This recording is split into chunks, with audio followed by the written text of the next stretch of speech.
it then as they are now, we wouldn't be in the dire mess that we're in.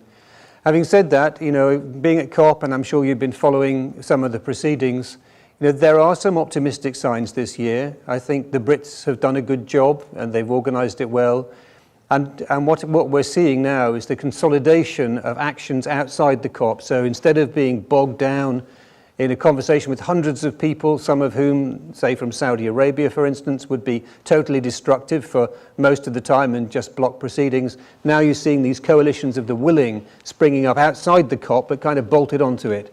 And I think that's very encouraging. We've seen a lot of good things, forestry, methane. There was a very interesting measure on innovation. I don't know if you heard, it didn't get much publicity, but I think potentially very important in future, where major nations will get together to set standards for certain industries and common rules and common policies. So people with money have got confidence that there will be markets there if they invest in R&D and in scaling up clean technology. So I think that's quite encouraging. And then, of course, is finance, with Mark Carney claiming that $130 trillion worth of companies have been corralled in towards a green agenda. Now, that bears some examination because it doesn't mean they won't keep carrying on investing also in coal and oil and gas, but they're generally trying to align themselves. Carney thinks 100 trillion is what's needed by the end of the decade in order to avoid climate change getting even worse than it clearly is now. So, there's some encouraging things there. But how does that finance get from those people with the 130 trillion to people on the ground who are trying to start a business or trying to run a business or expand a business? That's what this conference is about. And I really am pleased that I'm here to take part and to listen in. And we'll be speaking to some of the speakers later on for BBC Radio too. So that will be good. Anyway, we're starting today with Rain Newton-Smith, Chief Economist of the CBI, who's going to just set the scene for us. Rain. Thank you, Roger. And it's absolutely great to be here hosting this session to discuss the main challenge of our generation, financing the transition to net zero. As we know, trillions of dollars are needed to close the financing gap. It's a huge number, and only businesses in collaboration with government can provide the scope of innovation and investment that we need to get to net zero targets. And we've had some good news on this already in Glasgow this week, as Roger was mentioning. The Glasgow Financial Alliance for Net Zero, under Mark Carney's leadership, committed over 130 trillion of private capital to transform the global economy to net zero. And that represents commitments from over 450 firms across 45 countries. So it is a truly global initiative. And we know that the journey to net zero creates real opportunities for business, the potential to power sustainable growth with new jobs, new industries, new ways of living, more comfortable homes heated by renewable energy, more breathable ways of fueling our cars, and healthier ways of living that protect rather than denigrate the natural world around us. And I think we only need to see the events of the past few years to see what happens around the globe if we don't tackle this and the devastation that climate change can bring and is already bringing to so many countries around the world. But we're here today to hear some of the inspiring case studies about how sustainable finance can power some of the exciting and much needed projects we need in the real economy here in the UK, but absolutely around the world. And we know that the private sector can't achieve this alone. It absolutely needs to be a joint effort with government. First, we need governments to set a level playing field so that firms that are leading the way on sustainability aren't penalised. We also need government to help create the revenue streams through carbon pricing or contracts for difference in renewable energy in the way that has been so successful in the UK with the development of offshore wind. But third, we absolutely need public investment in partnership with private investment to unlock innovation. And I think we only have to look at the development of the AstraZeneca vaccine, for which I am certainly personally extremely grateful, developed in partnership with Oxford University, to see the power of how public and private collaboration can generate the investment and innovation that the globe needs to tackle some of these challenges. And this was something that we looked at recently in the CBI's policy paper on sustainable finance, led by Julia Jasinka, powered by CBI members across sectors and regions. And there we just set out 3 principles we really need to see in green finance to make this transition and unlock that investment. And first of all, we really need to focus on outcomes in the real economy, in lowering carbon emissions and improving biodiversity through roadmaps across different sectors and the policies we need to deliver that. We need to have the projects to get behind across sectors and regions, from floating wind to renovating buildings, hydrogen heating, and many of the nature-based solutions. Second, we absolutely need effective regulation. We need these ambitious, credible transition plans published by companies, as the Chancellor set out, will need to happen across listed companies in the UK by 2023. But I think third and most importantly, we need international standards. This can't just be one country going it alone. We need global standards with clear, consistent data and metrics. And we can't end up with a sort of patchwork of confusing different standards. And I think that's why it was really encouraging yesterday to see the IFRS create the International Sustainability Standards Boards, backed by the major accountancy firms across the globe, to really set those international standards. Those need to be the kite marks for finance directors, for investors, and for consumers. So we absolutely understand the carbon impact of the products, and particularly the financial products that we buy, our pensions, and all the investments that we make. I think if we get this right, we will have a sustainable economy, sustainable markets, and sustainable communities. And I think we know it's the only way forward. But before we move to hearing from some of the many businesses I'm delighted to have on stage, I wanted to bring you a message from our Economic Secretary to the UK Treasury, the Right Honourable John Glenn. Good morning, everyone. And I'm sorry I can't join you in person, but I'd like to thank the CBI for the opportunity to say a few words and for putting together this fantastic event. Collaboration between businesses, financial institutions and government is crucial if we're to make the sort of progress needed to green the economy. So I'm pleased that the CBI has taken a leading role in this space, shining a light on the myriad financing opportunities that businesses can seize to launch themselves into the future, and working with us to ensure firms' views are heard. The CBI's excellent Sustainable Finance Position Paper is a clear illustration of this collaborative approach. It sets out what you need from us to raise the finance required so your businesses can transition to a net zero, nature positive economy. And I can assure you that the government is looking closely at its suggestions. But today, I would like to focus my remarks on some of the government's work that's already underway to create sustainable markets. And I'll start by talking about our efforts to develop a common understanding of environmental impacts. This is incredibly important because if businesses are to transition, they need to know the lay of the land, understanding what's sustainable and what isn't. And I think we would all recognise that the transition brings with it a great many unknowns. And that void is at risk of being filled with dubious claims about what is sustainable, so-called greenwashing. And that's why the government is developing a UK Green Taxonomy, and this will provide a guide for businesses and investors alike, helping them to define sustainable economic activities, while simultaneously stamping out greenwashing and supporting the companies of the future to attract green capital. And we also recognise that every sector, every industry and every business will face its own individual challenges as they transition. Given these challenges, we know that we have a responsibility to take a rigorous approach to our taxonomy's development. So rest assured that it will be robustly researched and firmly grounded in evidence.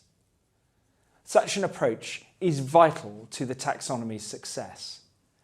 And that's because if people don't believe that the taxonomy represents a credible standard for what is green, quite simply, it won't be used.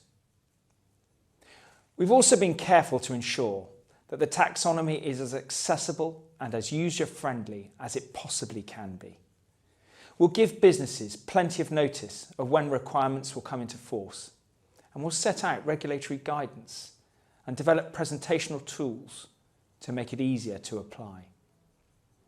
And to ensure your voices are heard in the taxonomy's development, we will publicly consult on its detailed standards, giving you another opportunity to feed into our thinking. As well as defining green activity, we also need to measure it.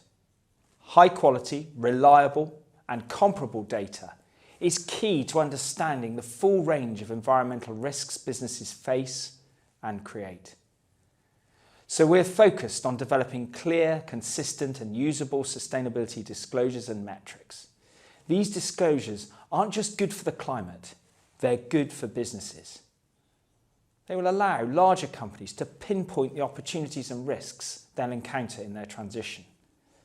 And this process will help to reassure investors and customers that businesses have got a viable plan to tackle the challenges and take advantage of the possibilities presented by their transition. We're also asking firms to disclose to what extent their capital, operational expenditure and turnover are aligned to the taxonomy and to set out their transition plans. I realise this might sound like a lot of work. Again, we're very aware of our responsibilities to firms and we're therefore doing our utmost to ensure that sustainability disclosures are user-friendly. As a result, the regime will be as streamlined as possible, with just a single return to fill out. And because it'll apply right the way across the economy, this regime will create consistent, comparable information. It's worth mentioning, as a final point on this topic, that sustainability disclosures won't just benefit businesses and institutional investors. We also want the public to feel they have the right information to ensure their finances align with their values. So we're working with the Financial Conduct Authority to introduce a sustainable investment label for investment products. I've talked about the work we're doing in the UK, but clearly climate change is a worldwide problem that requires a worldwide solution. And that is why we're working hard to encourage global regulatory alignment. We're under no illusions that we're the only nation on this journey. And given countries' individual standards are rarely identical, some differences are inevitable. But we're eager to minimise them where we can, and we're doing this in a number of ways. First, we're helping to create international best practice. We've been vocal supporters of the International Financial Reporting Standards Foundation, and I'm pleased that the IFRS's International Sustainability Standards Board has said it will develop a global baseline standard for corporate sustainability reporting. We've also joined the International Platform on Sustainable Finance, and this allows us to support and benefit from the development of common international standards when it comes to taxonomies.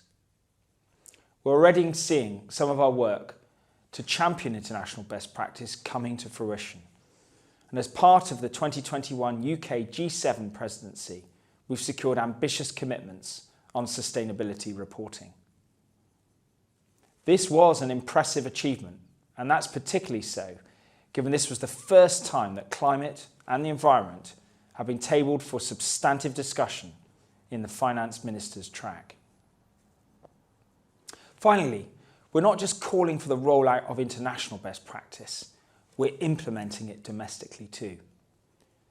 We are preparing to adopt the IFRS's baseline standard, which I mentioned earlier, when it's ready for use in the UK.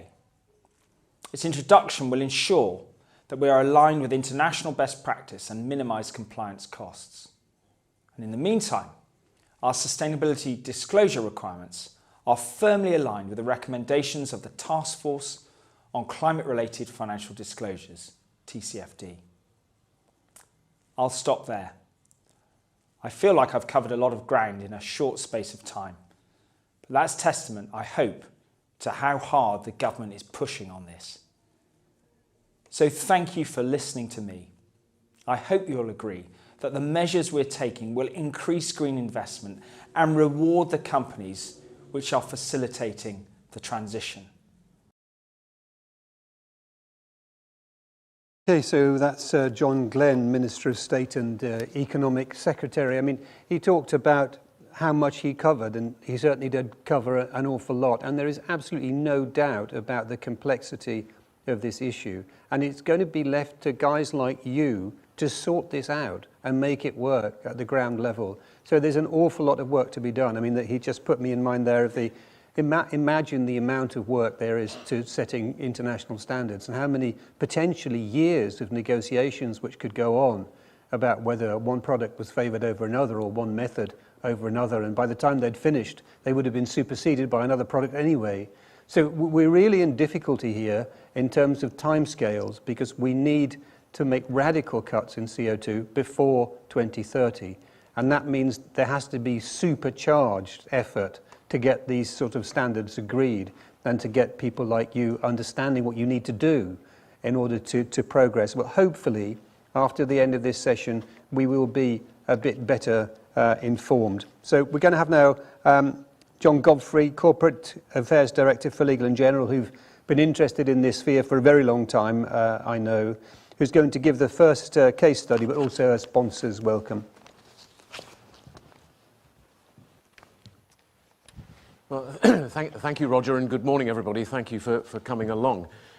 Just a very quick word about why we're delighted to be sponsoring this event. Yesterday, obviously, was Finance Day, and finance is going to be absolutely crucial to how the outcomes of this conference are actually delivered on the ground. We talked about the $130 trillion that Mark Carney and the GFANZ initiative have been talking about. Even a big institution like Legal & General, we have about $1.7, $1.8 trillion under management, and that's about 2% of the global total. So we play a small part in this, but we hope that others will come along on the mission with us, and collectively we can really drive transition. I'm a bit of a student of 20th century history, and you see the conferences that have happened in the past. I mean, there was the Versailles Conference after the First World War. There was the Bretton Woods Conference, which set up the sort of monetary system after the Second World War. I hope Glasgow will be as important as those two were, but I also hope that we really move from agreeing things between world leaders to actually doing them and implementing them on the ground. And that's something at L&G we're trying to do. Finance Day yesterday included commitments by many of us about decarbonising portfolios, and we're taking 70% of the eligible parts of our portfolios and aligning them to net zero by 2030. So we hope that's going to be replicated right across the financial system, and that we can get there while securing an orderly transition and a just transition, because some sectors are much harder to work on than others. And it will take time. We can't just walk away from problems. We have to enable these difficult sectors of the economy to make the change with the support of their investors and their lenders. So we have to do this in an organized way.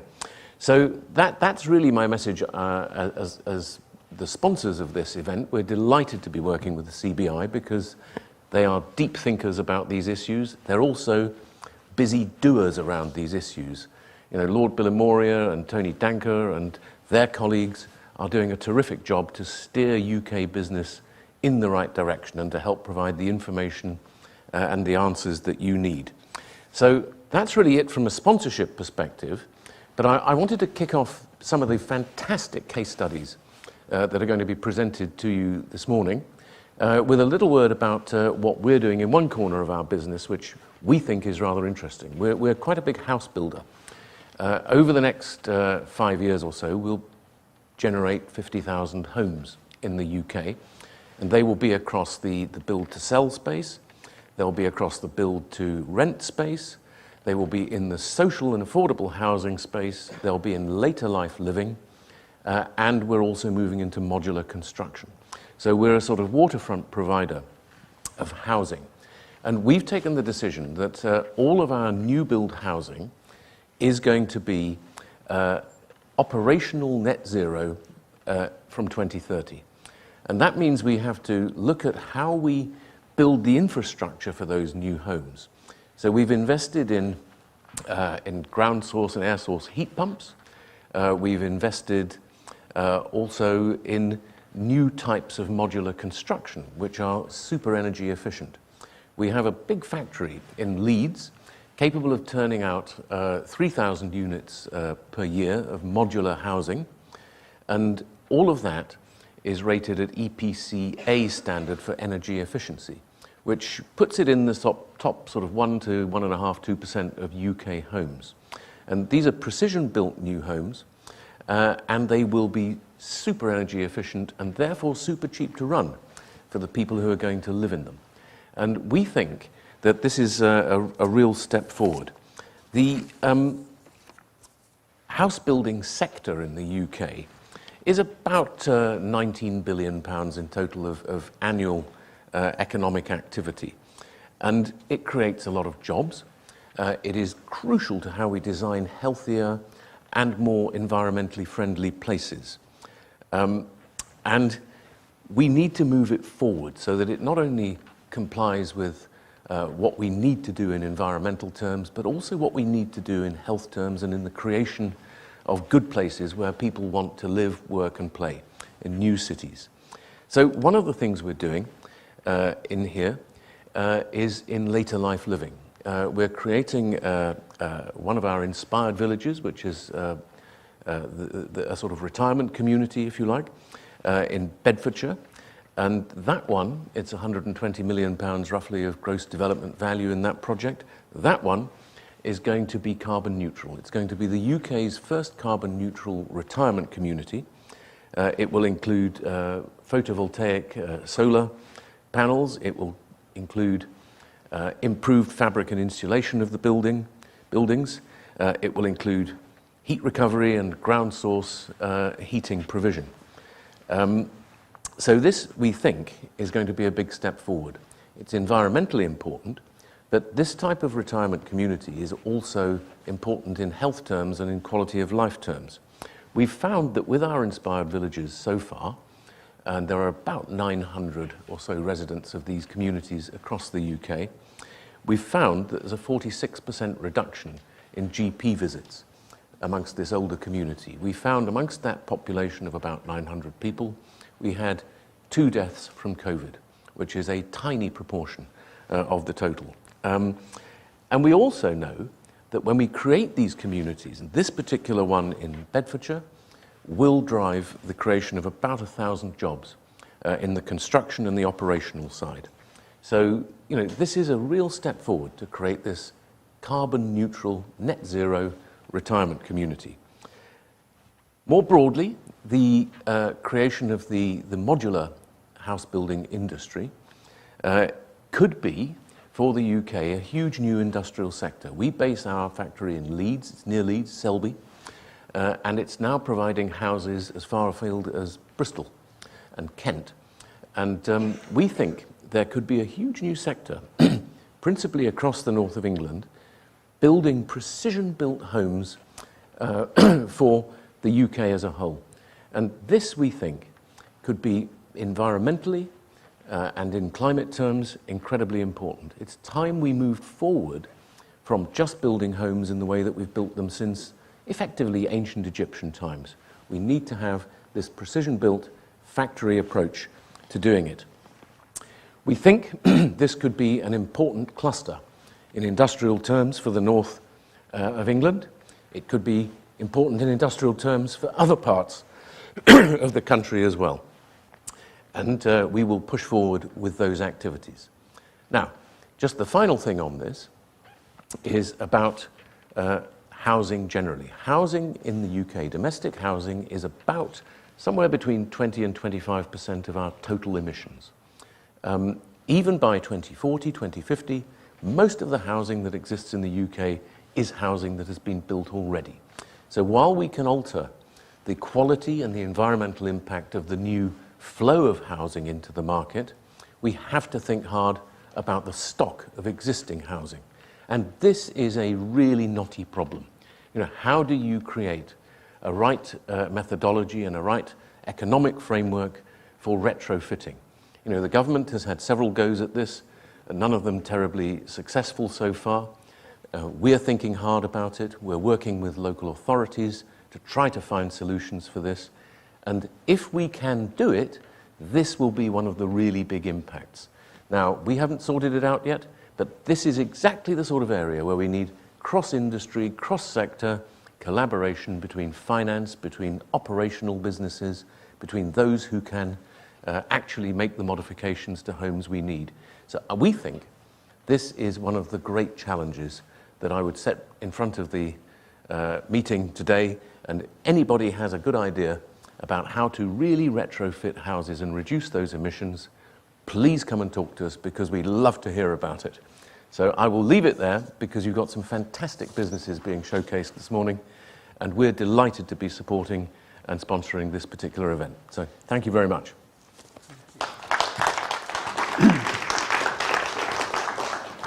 Thank you, John. I suspect the success of your retirement village, which sounds fantastic, may be partly due to the fact that they are people together who've got time and who can look after each other and stop loneliness and all that sort of stuff. But it's a great idea. Not enough of it around, is there? I mean, I'd love to get to talking to you a bit later on when we have a discussion about embodied carbon in buildings, because that's a big issue too, a favourite one of mine as the son of a builder and the brother of builders and property developers. I've been immersed in this for many years. Anyway, we're now going to hear a kind of a double act in terms of recipients and donors in the form of finance. We're going to hear from Judith Cruikshank, who's Regional Managing Director for Scotland and North of England for Royal Bank of Scotland and NatWest. And on the other side, the other half of it, Ife Inwa Kanu, who's CEO and founder of IntelliDigest. And I think you're going to take it one at a time, is that right? You're going to speak, Judith? So we'll hear from Judith first. Thank you. I have the pleasure today of introducing one of my customers, IntelliDigest, but I wanted to take a couple of minutes first just to talk about why climate is so important to NatWest Group. As the leading UK bank for business customers and one of the largest for personal customers, NatWest Group has a key role to play in tackling climate change. We've set ourselves some really ambitious goals, for example, halving the impact of our financed activity by 2030 and providing 100 billion of climate sustainable funding by 2025, which we thought was a big number until Mark Carney came out and trumped us, but we'll do our bit. So in my role, I support SMEs who I really believe are the lifeblood of the UK economy, contributing 50% of turnover and almost 60% of employment. They also play a critical role in driving the transition to net zero. So SMEs are accountable for 30% of UK emissions, and clearly they have a role in reducing those for their own business. But they can actually drive a much greater reduction through the role that they play in developing and delivering solutions in the broader ecosystem. However, when we talk to our customers, the challenges that they've faced over the last 18 months and continue to face with things like increased supply costs, staff shortages, etc., can make it really hard for them to prioritise climate change and taking actions around it. And the report that we've produced recently, the Springboard to Sustainable Recovery, has really shown that actually there's a big commercial opportunity for SMEs in taking those actions to address climate change. So whether that's by reducing their own costs, accessing new markets, or making them more attractive to either further up the supply chain or to end consumers. So how we support SMEs, so in addition to providing the funding and the goals that I've talked about, we also have an accelerator programme across the UK, and we've committed 25% of our spaces in that accelerator programme to climate-focused businesses. And in the accelerator hubs that we have, we really look at helping businesses scale to the next level through coaching and through access to like-minded individuals, to experts and residents, and to a wealth of thought leadership. We were really pleased to have IntelliDigest come into our accelerator program back in 2019, and have been pleased to subsequently been able to provide them with core banking facilities and access to funding. And what attracted us, and I won't steal Iffy's thunder, but what attracted us to IntelliDigest was the work that they were doing to really bring the leading developments in biotech to tackle a key issue around food waste. And it also helped us more broadly, as we're always looking to do, is really looking at the role that circular economies can play. So again, in bringing Iffy's business together with other companies that are looking at circular economies, that helps us in bringing new thought and new thought in the role that finance can play in that space. So without further ado, I will let Iffy tell you about the business and the journey that they've been on and some of the barriers that they face as a small business. Thank you very much, Judith, for the introduction. It's absolute pleasure to be here today to talk about what we do at IntelliDigest. I'll run through this, first of all, introducing IntelliDigest, talking about the core areas of sustainability for us at IntelliDigest, and then moving on to talk a lot more about what support we've got from RBS to be able to do what we're doing at IntelliDigest. So, IntelliDigest is a company focused on empowering global food sustainability. Our mission is to ensure that across the food system, from farm to fork, that stakeholders in the food system can understand that next step they need to take to become a sustainable business, as well as also helping consumers to understand what they can do to help empower a sustainable food system. So how do we do that? We do that through technology innovation and also through capacity building. My background is environmental engineering. I did my PhD with a research interest in using artificial intelligence and also advanced biological investigations, such as omics analysis, to optimize anaerobic processes. That really opened up my understanding about the challenges we have around managing our waste, and also how that is causing a lot of challenges both socially, environmentally, and economically. Now, what we know is that 30% of greenhouse gas emission is attributed to agri-food production. We also know that we waste over 1.3 billion tons of food annually. That's globally. But what most people don't know is that 1 in 5 deaths is attributed to malnutrition. 1.9 billion people are currently overweight or obese because they don't have access to the right nutrition, or they don't even understand they're eating the wrong food. Now, we also understand that over 800 million people are hungry globally. Now, bringing it closer to where we are, out of the 32 counties in Scotland, there's been 100% increment in people accessing food bank through to 2019 to 2020. These are staggering numbers to show our food system is completely fractured. We can't be wasting so much as a society, and then we have a lot of people not eating the right food, and a lot of people hungry. And for us at IntelliDigest, how do we address this problem? How do we get more food to more people without actually having to waste so much? So how do we do that in IntelliDigest? We've developed what we call a nature-inspired robot. Now, to make it easier to understand, think of the way you eat food. When you put food in your mouth, you chew the food. The sensors in your mouth, starting from your mouth, you've got what we call amylase as an enzyme that is in your saliva. So that amylase, when it senses that there's carbohydrate, it breaks down that food, enabling you to have the nutrient in your body. And then the same way the protein and the fats you eat is get broken down through your body by specific enzymes. Now, what we do with iDigest is that we have embedded sensors. So we talk about photonic sensors, we talk about spectroscopy. So that analyzes the food waste when it comes into the unit. Because we understand the composition in terms of the carbohydrate, lipid, and protein content, we can dose the right amount of enzyme to break down that food waste, which means we can enhance recovery of the bionutrients in food waste, so we can use it back in growing food. Now, think of all the vertical farms springing up in our society. Think about all the insect farms. Think about all the cellular proteins we're hoping to produce in the future, these sustainable or new form of agriculture require that we do that in the most sustainable way by ensuring that the nutrients we use in this production is sustainably sourced. And this is what we want to empower at Untitled Digest, that when we move into this new form of agriculture and new form of food production, we can do it in the most efficient way. Now, apart from only developing the iDigest unit, we have actually launched what we call the Global Food Loss and Waste Tracker platform, and recently started off a campaign called Plan to Save. And this is really an opportunity for everyone that is in this room and outside this room and really eats food on a daily basis to be part of this change, which means that you can begin to understand how the food you're eating is impacting the environment. If only we can plan ahead what we need to eat, if only the farmers can understand what they need to grow, then we can actually balance demand and supply. So we don't really produce food waste in the first place, and we can feed a lot more people. What we see today is a broken food system, a system whereby the global supply chain has shown us that what we're doing is not right, because we need to make sure we grow food locally and get it to more people in the most efficient way. So I would really encourage everyone today, if you got your phone here, get to Untitled Digest website, be part of the Plan to Save campaign.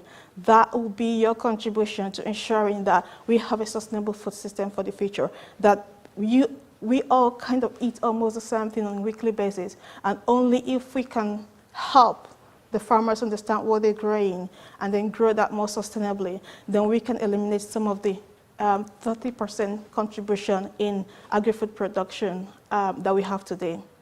Now, moving on from there, I think I've tried to paint a picture of what we do at Untitled Digest, but I want to paint a picture of how we're doing it sustainably.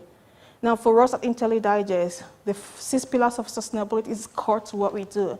We believe in purpose, we believe in people, we believe in peace, we believe in partnership, we believe in planet, and we believe in profitability. We have to make businesses do things looking at these core pillars of sustainability. So for us, when we talk about people, one of the key things we do is to ensure that our relationships at Untitled Digest is built on love, understanding, respect, and care for everyone that's part of Untitled Digest. I'm so proud of the team I work with. We're over 23 in number, and we keep growing every day. And I love the passion that everyone brings to work every day that we meet. And for me, it's about how people feel really belonging and being able to be part of the company and feel proud of what they're contributing to. And this has driven us to move into establishing an employee ownership trust, which simply means that every employee in the company has got a stake in the company. And for us, this is really important for us. And we believe that this also helps to drive peace. Wherever we want to establish Untitled Digest, because we've got the Global Food Loss and Waste Tracker. Really exciting for us is that globally, people have downloaded this app. People are engaging with it because this is a global problem. And because it's a global problem, they want to find a way to solve the problem. And for us, as we grow as a company globally, we want to ensure that everywhere we work, we make an impact in the life of the people that we work with and who benefit from our services. So this is very core to what we do. And then when we move then to partnership, we've been partnering with international organizations. We've been in contact and working with UNFA or UNEP and some other organizations very related to what we're doing. And we want to continue to build this relationship for the future, as well as looking at other businesses that we can work with to make sure that every child on earth wouldn't have to go to bed hungry.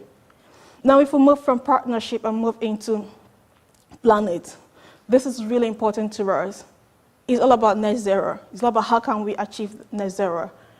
Through our Global Food Loss and Waste Tracker platform, we are enabling businesses in the food system from farm to fork to be able to account for their Scope 1 and Scope 3 emissions, which simply means that more businesses can be able to render records around their emission, which is mostly what we've heard about today. How do we set baseline? How do we then monitor the baseline to make sure that we are not derailing and we continue to improve on our sustainability strive? So this is what we try to do with the Global Food Loss and Waste Tracker platform. But also, dear to our heart is our business model. all our products, all our technology innovations are provided on a servitization basis, which simply means that we build in predictive maintenance into it, and we want to ensure that at the end of life, we can remanufacture those products into those components into products.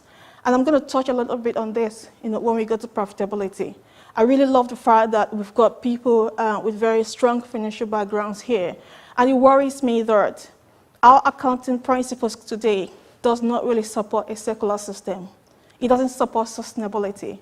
And we can't be talking about sustainability if we're not reviewing our basic accounting principles. We can't be talking about depreciation of products when we know that the components in those products can be reused again. So for us, as part of the planet and profitability, we are working towards ensuring that every component in our iDigest unit is something that we can account for, and then we can put a price tag on it. So then if we have, say, 1 kilogram of copper material in our units, we know the worth of that 1 kilogram of copper for 10 years because we expect the iDigest unit to last for 10 years. And we're not just putting the cost of 1 kilogram of copper today in the market in our profit and loss account. We're putting the cost of 1 kilogram of copper for 10 years. And that is purely changing accounting principles, changing the way we think about resources. If we don't do that, we can't be talking about circularity. We can't be talking about SDG 2030. It's not going to work. And then we talk about people. When you put people, your employees, as liabilities, it just doesn't work. There's no value in these people as liabilities. So because we are establishing an employee ownership trust, we're moving them to shareholders. They have got strong stake in the company because they are actually making the company be what it is. So I'm hoping that I've painted a picture of what we're doing at Untitled Digest to ensure that we can have a sustainable system. And I'm hoping that this helps for us to start having a rethink about what systems do we have today and what systems do we want to have in place to ensure that we have a sustainable system for the future. Now, how has RBS supported us? Well, it's been quite a journey. From the moment I walked into the Google office, RBS office, main office in Edinburgh, to attend an interview, which I found as a drill, thanks to Melinda and Jill. But all through that journey, it's been a whole lot of learning path for me, coming from an academic world and then moving into entrepreneurship. I'm pleased to have worked, being supported by different organizations in addition to RBS. We've been supported by Royal Academy of Engineering, Royal Society of Edinburgh, and so many establishments have really helped us to structure what we are doing. So for me, moving from an academic background to an entrepreneurial background, it's really, it's challenging, but I think I've got the best support I can ever have. And then, being part of the RBS Accelerator Program and participating specifically in the Climate Accelerator Program was really helpful to also review some of the things I'm talking about today. It gives you the opportunity to have a wider thought about what you're doing, how you're doing, and how it's impacting society. So I wouldn't be able to lead the company in the direction we're doing today without the numerous support. But also, I want to point out the additional support we got through the Backup Business campaign, which made it possible for us to actually close our crowdfunding round some months back.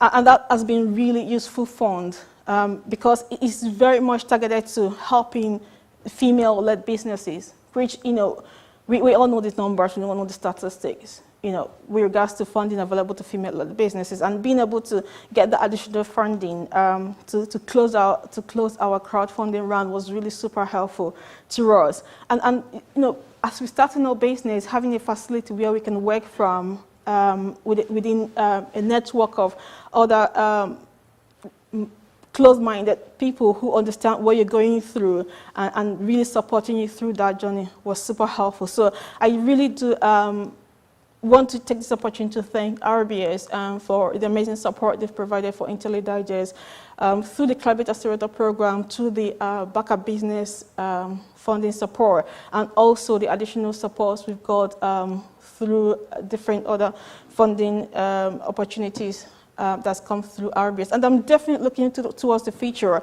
in terms of what we can do more, especially now that we're talking about $130 trillion available funding for green projects. How can we really work with RBS as well as regional development banks to ensure that we can deploy green technologies wider to the benefit of the society?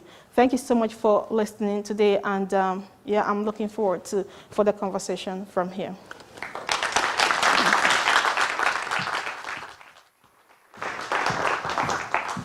Thank you, Ife. I might be a bit slow, but I still don't really have a great grasp of how you put together the supply and the demand. So maybe in the Q&A we can come to things like that. Nice, simply told for my small brain. So let us go now to double act number 2. Part of the double act is here, and the other one is coming virtually from Sweden. Number one player is Richard Thompson, who's partner in the Foresight Group.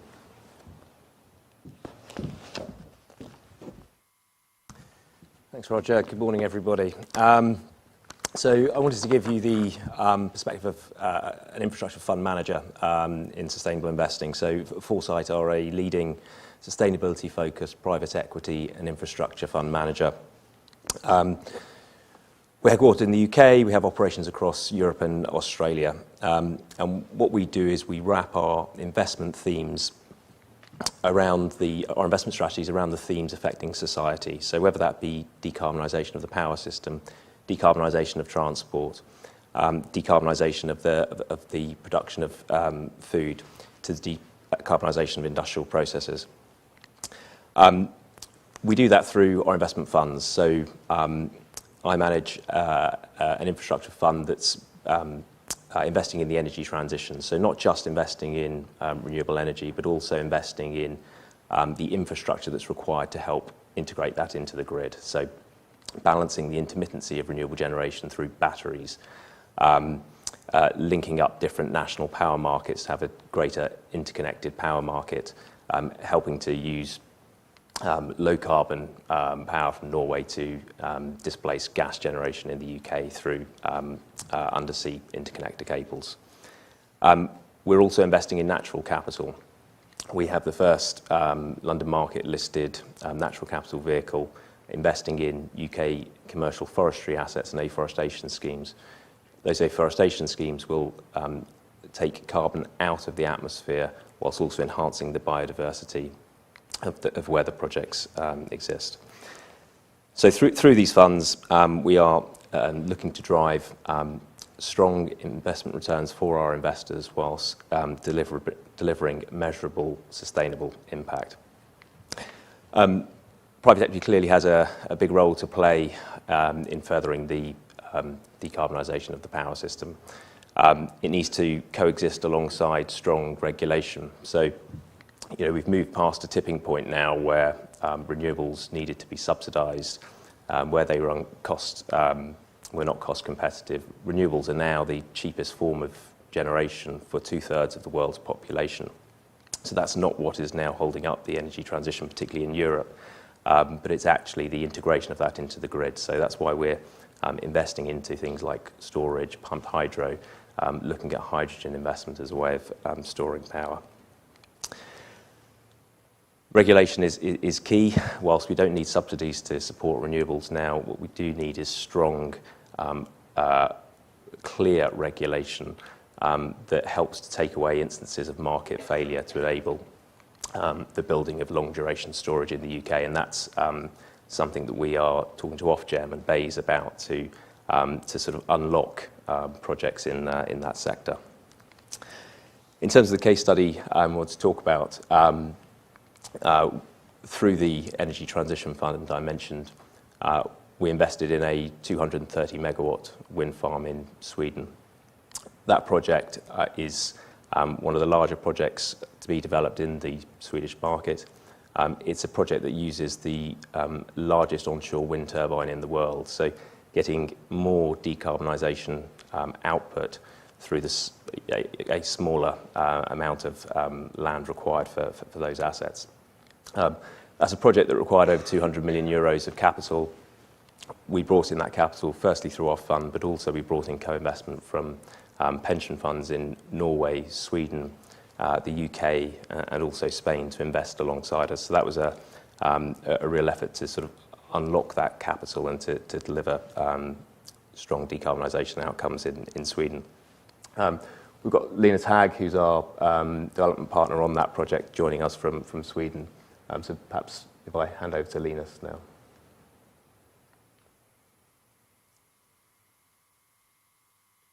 I don't think we've got any sound, Linus.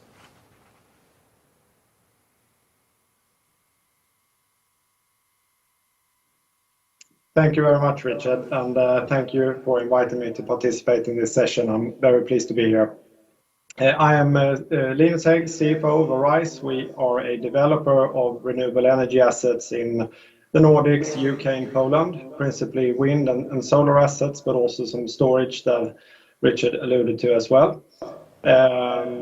So basically, we are based in Sweden. We have a pipeline of some just north of 2.5 gigawatts of renewable energy projects that we want to realize. I'd say we have realized some 1 gigawatt of projects over the last few years. So we're happy to contribute to the ongoing energy transition. And when it comes to the Skaftåsen project, as Richard mentioned, it was probably around 200 million euro of investment across 231 megs. And as a developer, we don't really have the resources to finance these projects. I think our core competence is to develop, construct, and manage. So we are dependent upon a functioning capital market to support us in realizing projects and, again, supporting the crucial energy transition that is ongoing. So we basically secure that from external investors, and typically that's private sector capital.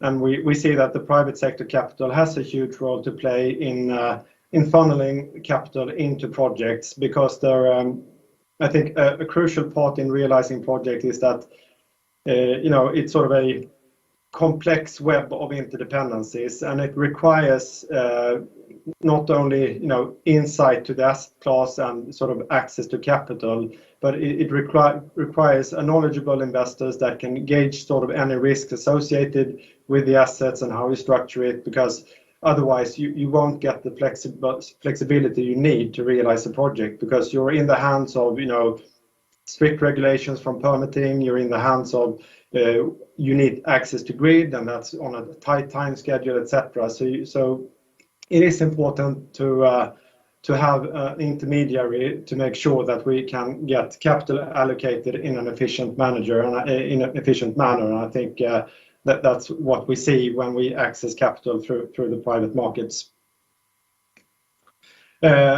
And as I said, when you set out to realize a project, you need to become well prepared because of all these interdependencies. But I think, as I mentioned, crucially, it's important that you have someone along with the capital that has the same mindset, because I think the transaction with Skaftåsen and Foresight was novel in many aspects. For one, it was structured what we, business lingo called unlevered, fully merchant. That is that the incoming investors take full exposure to the underlying market risk, and not everybody is capable of doing that. But it provides flexibility, again, much needed in able to secure the project and realize it. So, and on top of that, you also had a completely new technology, a new generation of turbines. And in Sweden, we have been a subsidy-free market for some time, but it's always been very competitive because the subsidies available has been very thin. So basically, we've been forced to always be in the forefront of technology in order to be competitive. So again, it takes a flexible investor in terms of commercial structuring, but it also takes an investor that is capable and has enough knowledge to take on new technology if we should be able to realize these projects. And again, we need these projects in order to transform the energy system and get new renewable energy power on the grid. And I think Foresight demonstrated that capability very well. They had good knowledge of the market, good knowledge of the technology, and ultimately, I think together that was, Arise and Foresight together, it was a crucial thing to get this project off the ground.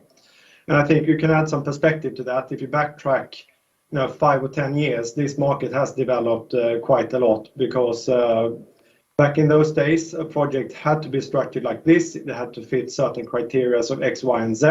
And if they didn't, you basically could not access capital, and you could not realize very good projects just because of some technicalities. So I think the financing market of these projects has come a long way. It has matured a lot. So I would argue that capital is available in abundance, to be honest. But I think the more constraints we see now is basically how that capital can be structured, how it can be funneled, because it's always a balance of sort of investors that don't have the in-depth insight into the market and don't want to take certain risks. So you need someone in the middle to actually vet for competence and knowledge into the space.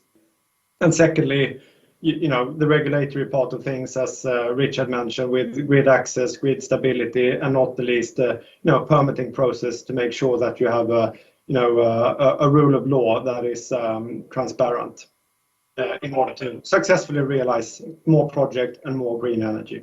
Because ultimately that's what we need. And you also have secondary effects in the local community where, in a project like this, in a very, very rural area, you will have hundreds and hundreds of persons during the building phase supporting the local community in terms of local service, hotels, whatever. These are communities that have more or less been slumbering for many, many years. And in the operation space, you will also have permanent employees on site who will utilize the local community services. Thirdly, there is also a contribution to the local community coming out of this in areas where it's very much needed.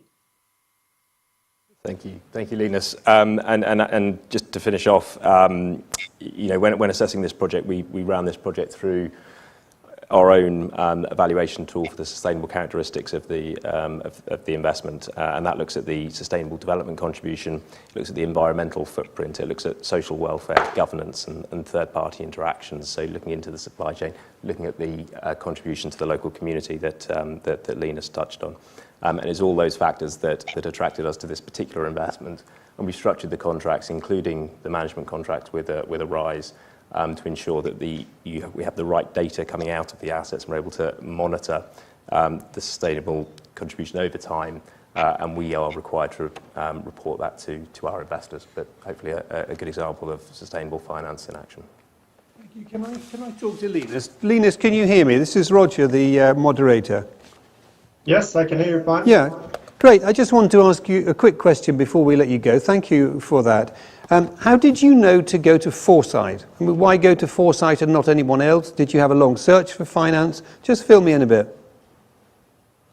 Well, I think basically we are constantly in the market with new projects, and obviously you get to meet people. We have intermediaries, etc. But I think how we met Foresight was through an intermediary, and beyond that, quite early in the process, we typically select who we think is appropriate for this particular project. So I think even though it came through an intermediary, quite early on we were in bilateral discussions on how we could take this project forward. But I think it is a very dynamic financing market. I'd say there are many investors who want to participate in the ongoing transition, and that's great, and it's supporting our business, it's supporting the transition.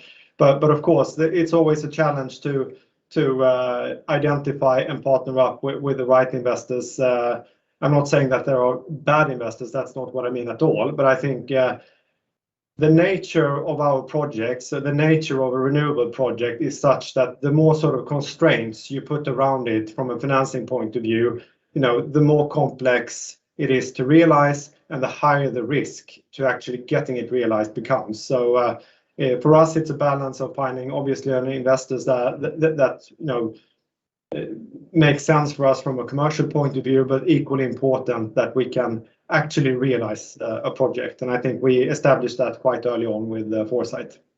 Okay.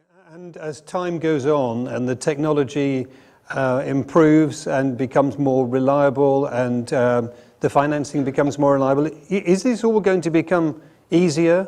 in 10 years' time, are we not going to be worrying about green financiers? Is like every financier going to be green from the point of view of an industry like yours?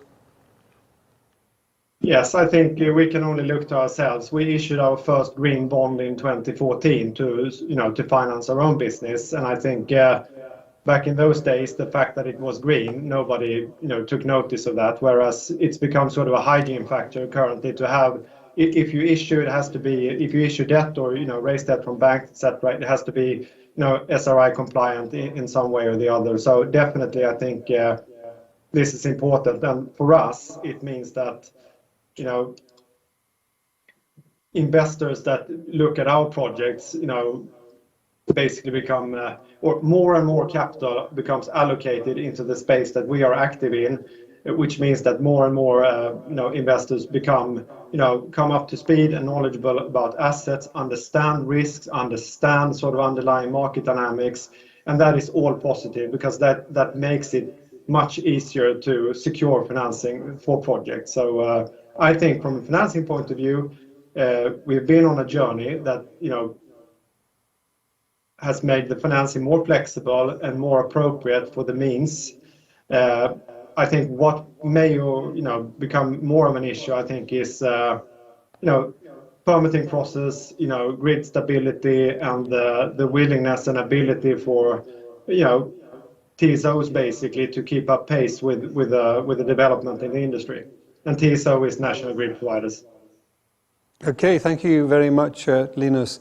Rain, can I come to you now? I'm going to now just toss a couple of questions to the panel, try and iron out some questions I had from earlier on from the presentations, then very much would welcome questions and comments from the audience. So if you're thinking, then get thinking. If you're not thinking, then get thinking, if you know what I mean. So, Rain, let's start with you, okay?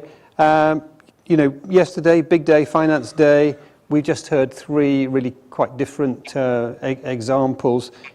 From your point of view, I mean, is the government supporting business sufficiently with green finance? I mean, you've heard big announcements. You heard the announcement, the two announcements yesterday. One from the Treasury, slightly dodgy. We're going to let people carry on what they were doing before, and then claim it's a new initiative. Offer your thoughts on that, if you would. So I think it is. I think the government is really supporting on the green finance roadmap. I think that really was a game changer for the UK to sort of set out a clear direction of travel about how we are going to set standards in the UK. I think the thing for me that was particularly important is that talks about outcomes in the real economy.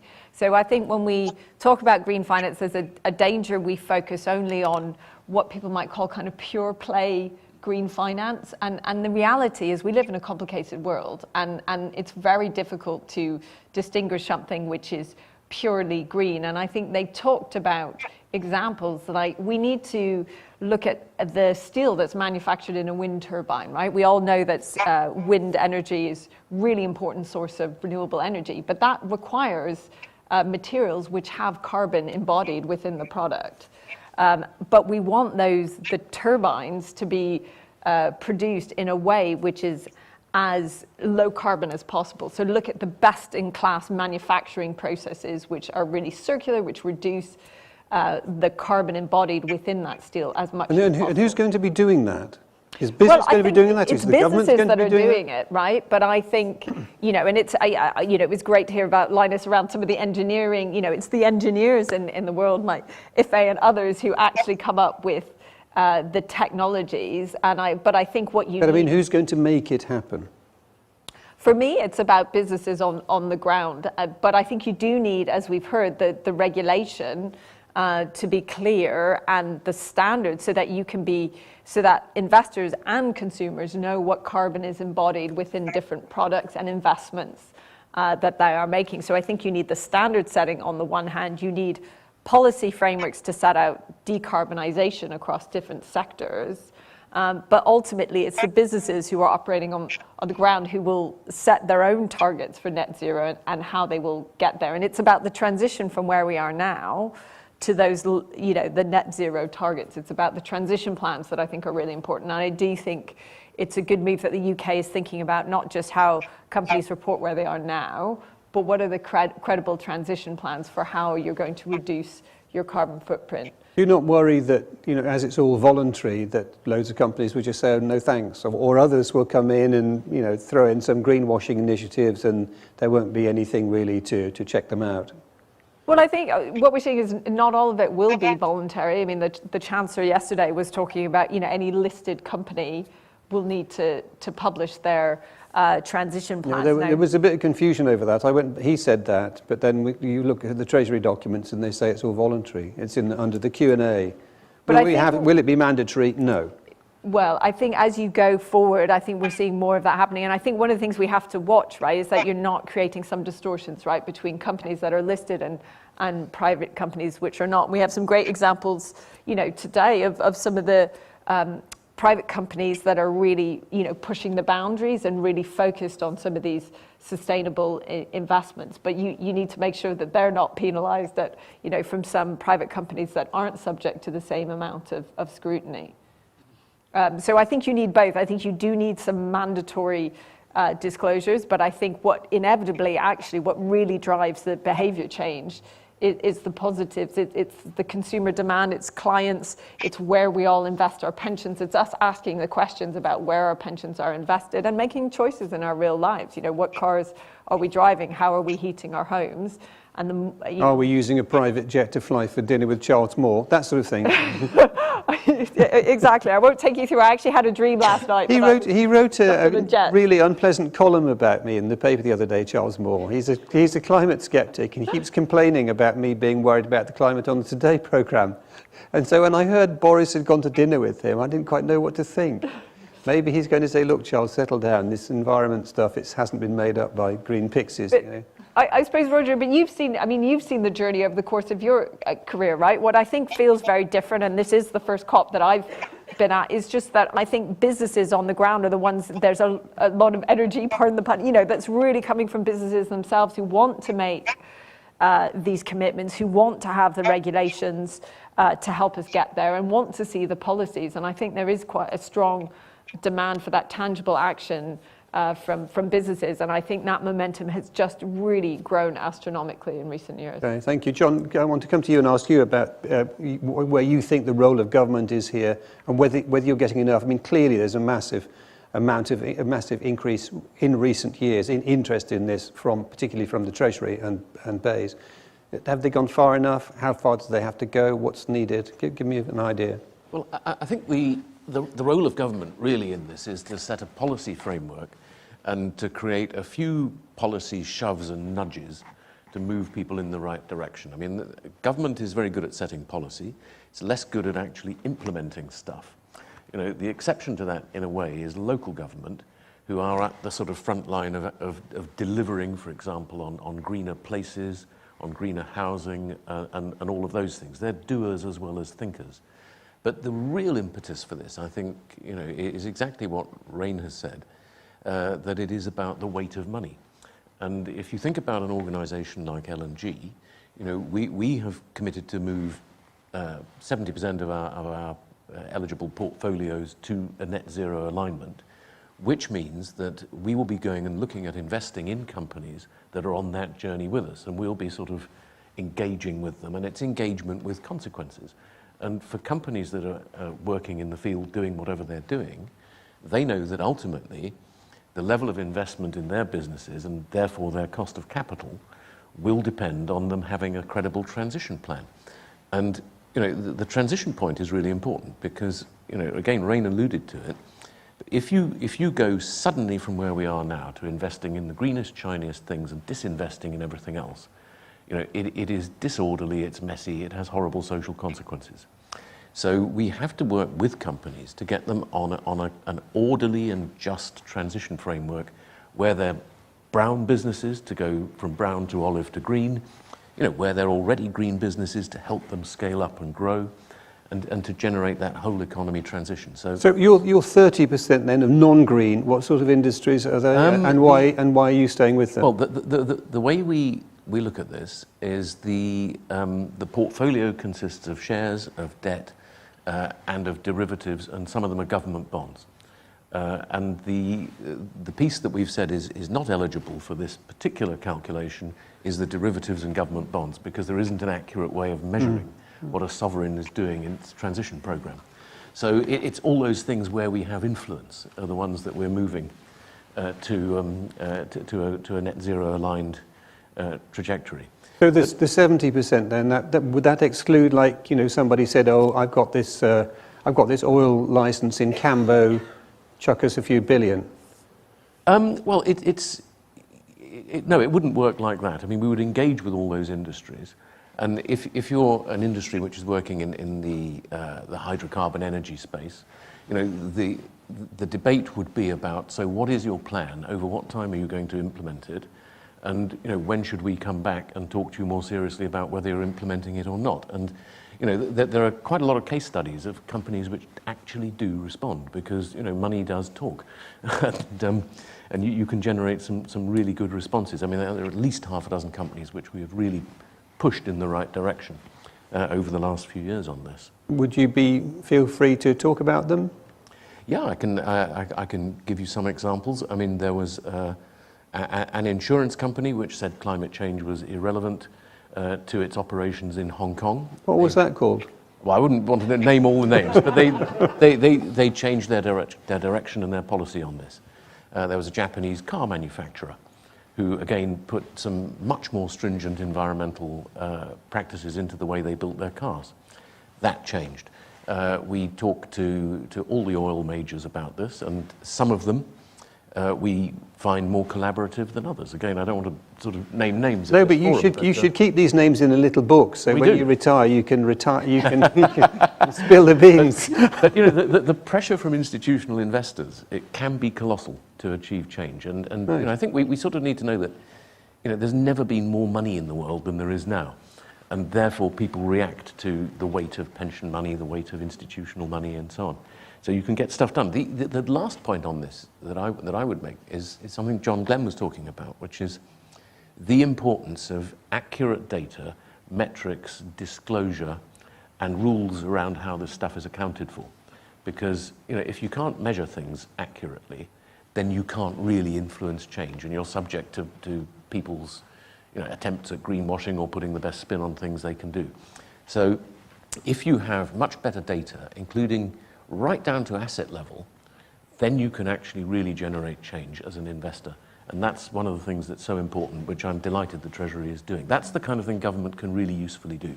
Okay. Richard, let me come to you on that and pick up on standards. How do people know what to do, where to go, what the rules are? Well, it's clearly sort of an evolving space. You know, there are. You know, does that mean we don't know yet? No, I think it means there are evolving regulations, reporting standards, and I think it's on businesses, on investors to get to grips with that. And I think you know, we have our own sustainable investment team that we've set up over the last few years. That's been sort of very important to start to you know, enhance what we're doing and delivering on the reporting requirements we have to our investors. You know, we've been sort of managing money on behalf of institutions like the European Investment Bank and the Green Investment Bank for many years. So. You know, we've had those reporting obligations, but they do continue to evolve. So I think, what would I say? I would say, you know, you've got to invest in the right resource. You've got to leverage that resource to understand things. We all need to push for more clarity and consistency of regulation across markets, because that's very important.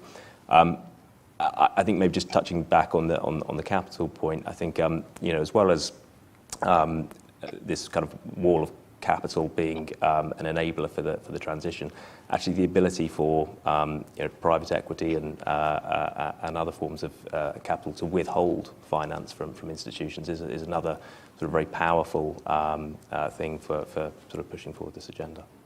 Ife, I realise I'm running out of time for the audience. Could you give me just a very brief example of in what way you can match up the two ends of the problem that you were talking about? Just very briefly, if you would. Sure, great. What we do, especially with the Plan to Save campaign, which we launched, is to help people to pre-order or reserve what they eat, maybe on a weekly basis, and so with that information, we can communicate with farmers so that farmers can grow that food.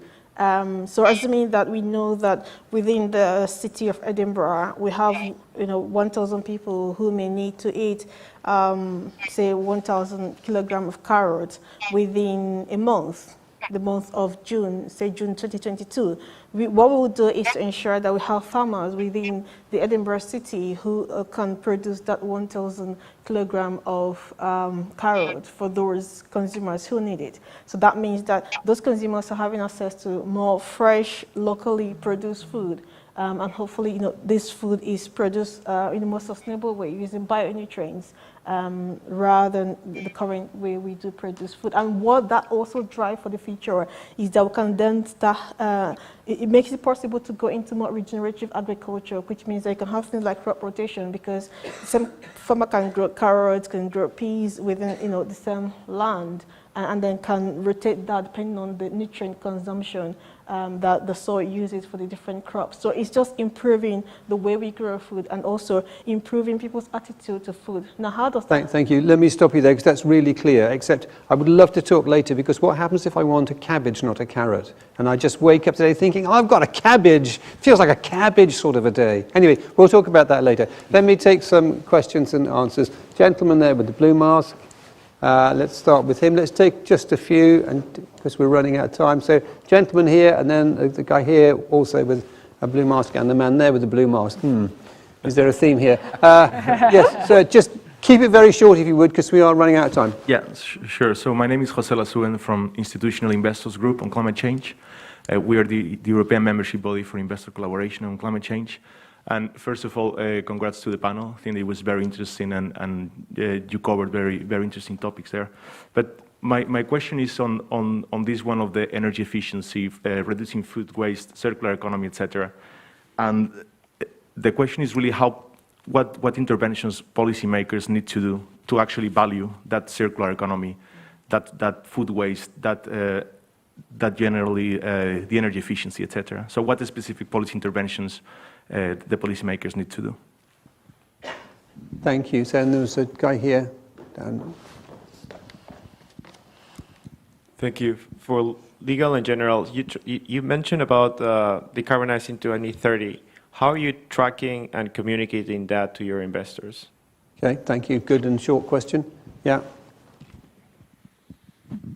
Thank you. To the fund managers. I mean, all this green money seems to be flowing, can flow to the easy stuff.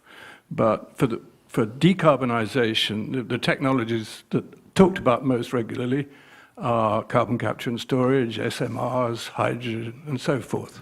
And they are all highly capital intensive, and they are far from commercially viable at this point. Is it possible that green finance and private finance can be harnessed to the acceleration of those technologies? Difficult one. Right, okay, let's start off, I think, with Judith. The policy interventions, what specific policy interventions do you think would help push you along, for instance, even further? So I think there's a couple of things, and if you touched on it when she talked about how she values the business. So, when we look at traditional accounting measures today, we don't value the contribution to the greater planet. We don't value, contribution to people in the way that we talked about it there. So there's a piece around looking at how we value both the positive contribution but also negative contribution, so in waste of organizations. So I think there's definitely something we can look at in that space.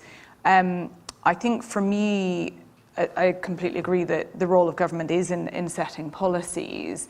I think there's a broader piece around, and linking back into some of the questions about technology, I think there's a broader piece around looking at the future skills and technologies that we're going to need in order to be able to deliver some of these outcomes and to be able to deliver some of the tools and processes that we're looking at. Okay, thank you. Well, tracking decarbonisation, I think that was for you, John. How are you going to communicate the tracking of your decarbonisation process? Yes, that's quite a straightforward one. We report every year through a TCFD report, which is published annually, and we will continue doing that. So you can look at that every March or April and see how we're getting on. And those are quite hard numbers in there. So it is, you know, very quantitative, as it were, and that will only become more intense as time goes on. We publish also how we exercise our stewardship over the companies in which we invest as well. We publish that annually, and as I say, disclosure will intensify. And I'm particularly glad this week that SASB is stepping up to do this on a bigger sort of global framework. What's that? I don't know. Don't recognise that acronym. That's the that is essentially the what's it called, the Sustainable Accounting Standards Board. Oh yes. Which is a global body, Yeah. and so you will get more consistency internationally about how these things are reported. It's really important. It's a bit geeky, but very important. Well, unfortunately, loads of these things are really geeky, but massively important. Don't get reported on because they're too complicated. And anyway, Rain, possibly. Can I build on the point? Yeah, please do. You made there. So I think one of the challenges we look at is that measurement piece. So it's very easy if we're measuring, you know, the climate impact of our investments, and for our larger organisations, because they're also reporting, where it's very clear to see, you know, what the climate investments are. As we get down to some of our small and medium businesses, it's very hard at the moment to have a standard way of measuring, and so we're taking industry averages, which then doesn't reward the businesses that are actually, you know, going that extra step and investing in being better than the industry average. So it comes back to some of the points that John Glenn made around that need for standards and the need for the ability to measure both at the small and in a way that's not prohibitively expensive for small businesses to be able to do that credibly. Yeah, and for somebody like me who's a kind of natural skeptic, I'd wonder about all the numbers being figured out along the line and see multiply them all together. Yeah. And I always remember there was a wonderful Canadian geographer who I think must still be alive, John Adams, a professor at University College London. And he always used to say, just remember, Roger, if you multiply funny numbers with funny numbers, you get hilarious numbers. And I have that in mind when I think of these things. It's actually quite a serious problem made in a jokey way. Rain, look, you're going to get the last word, I think, here, because I want to ask you about that rather tricksy question on the difficult stuff. Like, easy to pile money into the easy stuff, but the difficult stuff. Yeah, I mean, I guess that's about how to, and I am a believer that we do need to finance the transition. So, you know, I think it's great. We've seen some announcements in COP today about divesting from some things that we know just can't be part of the mix anymore for very long, coal. So I think divesting away from coal, but other fossil fuels will be part of the So that's rules pushing things. Yeah, and that's one thing. But I think the gentleman was talking about those really hard to do things like CCS, which are, well, I wouldn't say unproven, because I've been to a site 20 years ago where it was proven in the middle of the Sahara, but just still really difficult to finance, because, you know, how are you going to make them pay? Well, I think you need a focus on R&D, and that is that's both public and private partnership. So I think in the UK context, it's great. We've got the National Infrastructure Bank, who will have capital that they can deploy at scale, and the overall capital they have will need to be scaled up from where it is now to really invest in some of these more innovative technologies, hydrogen, CCUS. These are big, huge capital investments to make it work. And I think we need to see that. Though actually the bit that I think is equally important, and where we also need to scale up the finance, is when we know there are proven technologies. So people have touched on it, retrofitting homes, right? Hydrogen further down the line may be a solution, but actually in the immediate, we just need to install more air source heat pumps across a range of buildings in the UK. And so that's a proven technology where we need finance, and at the moment you can get green mortgages, but only for new build homes. We need to have that finance for ordinary homeowners who just want to install a low carbon form of heating. And so I think it's the tried and tested technologies where we need to work on having more financing mechanisms to deliver them. Rain, thank you very much. You have 2 minutes to declare the meeting closed.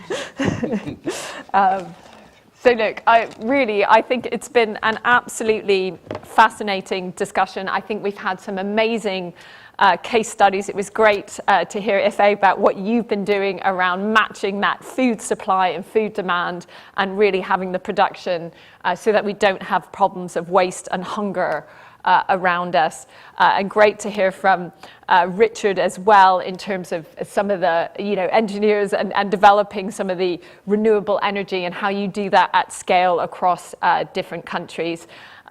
And John and Judith, how the role of companies in measuring what they are doing and the projects that we are investing. Great to have all of you in our audience, and a big thank you, of course, to L&G, our sponsors, and to John Glenn for his message virtually as well. So do look at some of the resources that we've put out there. We have our guide for SMEs in particular. We know this can't be just about big business. It's about how we help small businesses along the way. So thank you all for coming. And let's all hope this COP continues on a successful path for the sake of the planet.